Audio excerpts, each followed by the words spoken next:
देगा नहीं और बस थोड़ा दाना छुपाया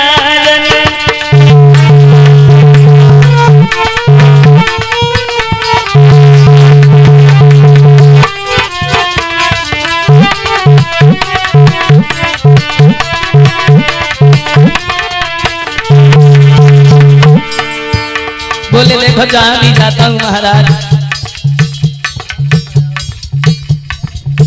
बिना दहेज के कोई बात ही नहीं करता है। हमारे घर में 2 लड़कियां हैं, हमें उनकी शादी करनी है।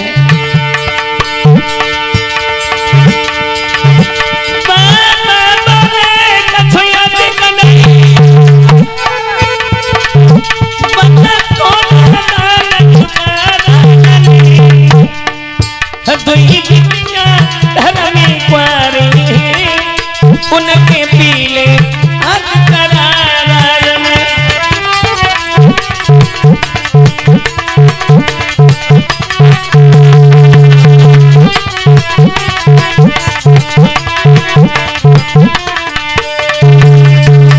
बोले हमें लड़कियों की शादी करनी है। बोले देखो हमारे पास यहाँ तो कुछ नहीं है, यहाँ तो कुछ नहीं है, केवल कुंजी लगाम है, तो उसी का संकल्प कर दो।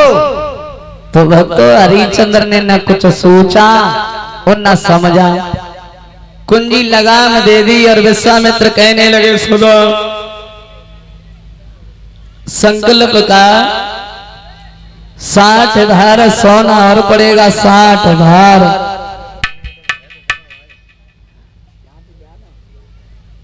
बोले 60 भार, बोले हाँ, बोले ठीक है। अब तो सूखर का तो ध्यान भूल गए हरिश्चंद्र, और जब सूखर का ध्यान भूल गए तो इधर 60 बार सोना देने के लिए आए गए। नौकरों को आज्ञा दी है कि राजा ने खजांची बुलवायो कई सोना लाने की। सोई विश्वामित्र ने हंस करके और कह दई बात ठिकाने की। क्या कही ये बताओ राजन, ये राजपाट चलता है तो केवल कुंजी लगाम के ऊपर चलता है। जब तुमने कुंजी लगाम दे दी तो अधिकार किस पे जमाए रहे हो? अब ये नौकर मेरे नौकर है, मेरे नौकर है, और जो इतनी बात सुनी है अब तो हरिश्चंद्र के होश उड़ गए। ये क्या कह रहे हैं?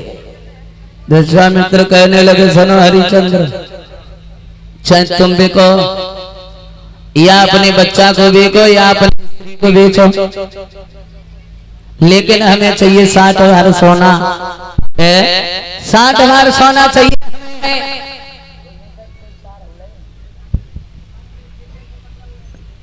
बिल्कुल महाराज, हम आपका ऋण अदा जरूर करेंगे, हम आपके ऋणधारी नहीं रहेंगे।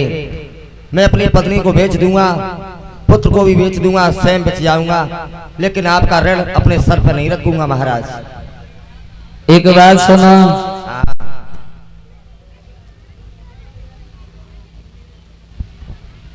हरिश्चंद्र कहने लगे हैं महाराज पहले हम अपनी स्त्री से ये पूछे आए क्या मेरे साथ मेरी स्त्री बिक सकती है?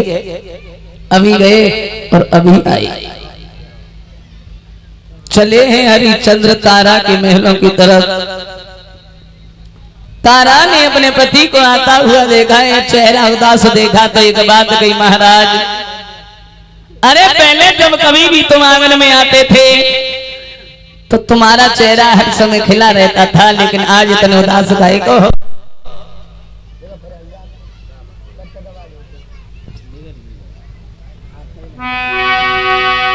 एक बात कही है, तारा बोली कि जब जब आंगन में आते थे तो यह पल कलियों से खिलते थे।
तारा जो रहे वो समझ आती है बोली महाराज हमें नहीं मालूम।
इधर सब